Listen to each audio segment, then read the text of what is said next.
Et toi, comment on reconnaît du Richard Orlinski? Oh, je ne reconnais pas, il n'y a aucun style, aucun truc, c'est assez vulgaire, on voit ça partout, c'est catastrophique, on ne peut pas le reconnaître.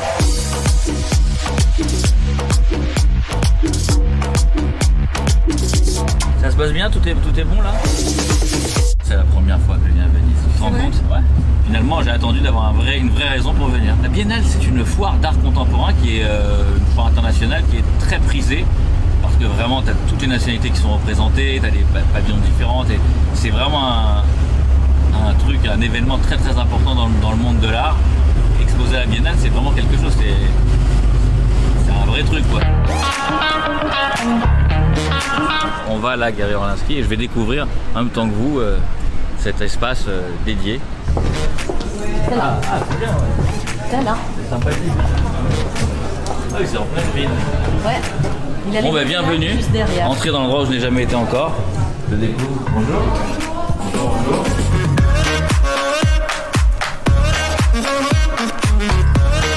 Là c'est marqué il y a mon nom, ça veut dire qu'on s'est pas trompé.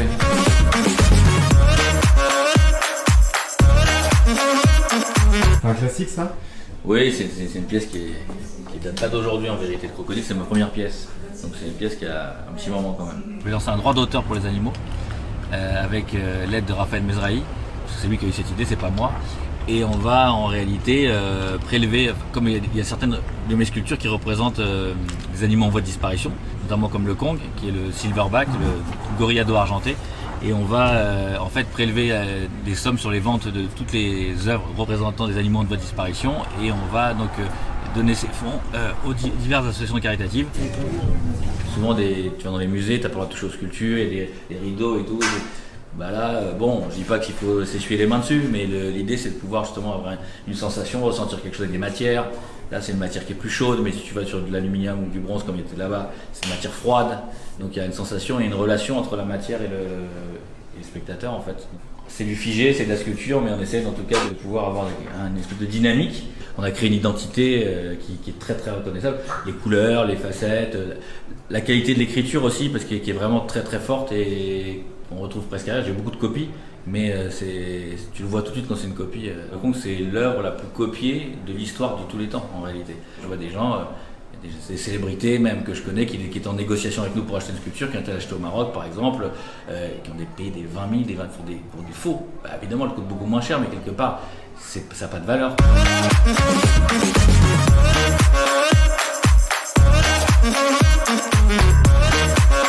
On va où maintenant?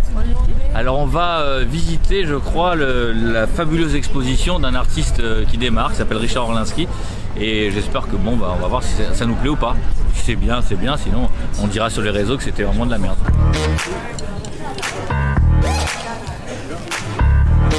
Mes parents n'avaient pas d'argent, j'avais pas de sous, donc du coup j'ai fait une filière traditionnelle. J'ai eu des métiers, etc. Puis à un moment de ma vie, je me sentais pas à mon aise et j'ai eu envie de tout plaquer, et de me consacrer à l'essentiel, ce que j'avais envie de faire vraiment. Et c'est ce rejet finalement qui m'a permis de faire ce que j'ai fait aujourd'hui. Je me dis bon bah what the fuck, puisque j'ai pas le choix, il faut que je fasse autre chose, il faut que je fasse tout pour exister. Et du coup bah, aujourd'hui c'est mon fonds de commerce quelque part. Ça aurait pu ne pas marcher, bon ça a fonctionné, voilà quoi. Et donc j'ai commencé effectivement par la première œuvre qui était le crocodile. Ah, enfin à terre. Capitaine Haddock. Voilà.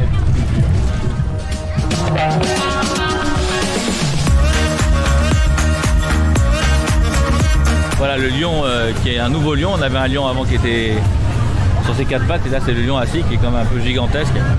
Ça, il y a une petite histoire marrante. J'avais mon lion traditionnel et il y a un joueur de foot parisien, pour pas le citer, il s'appelle Fresnel Kipembe, et qui est un copain qui m'a dit parce que moi je voudrais qu'il me fasse un lion bien vénère, et du coup il est né, il est là aujourd'hui. Peut-être que sans Presco, il n'y aura pas eu ce lion. Voilà.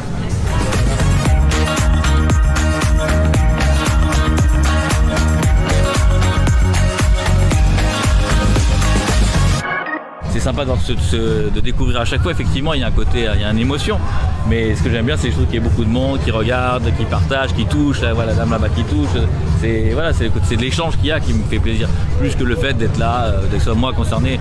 Moi je suis déconnecté des sculptures, elles vivent elles-mêmes sans moi.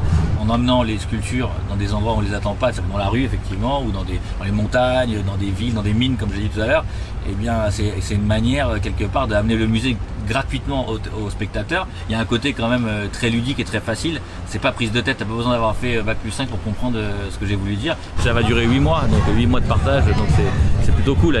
Tous les gens passent par ici pour aller à l'entrée, quoi. Ah oui, quand même. Corporate.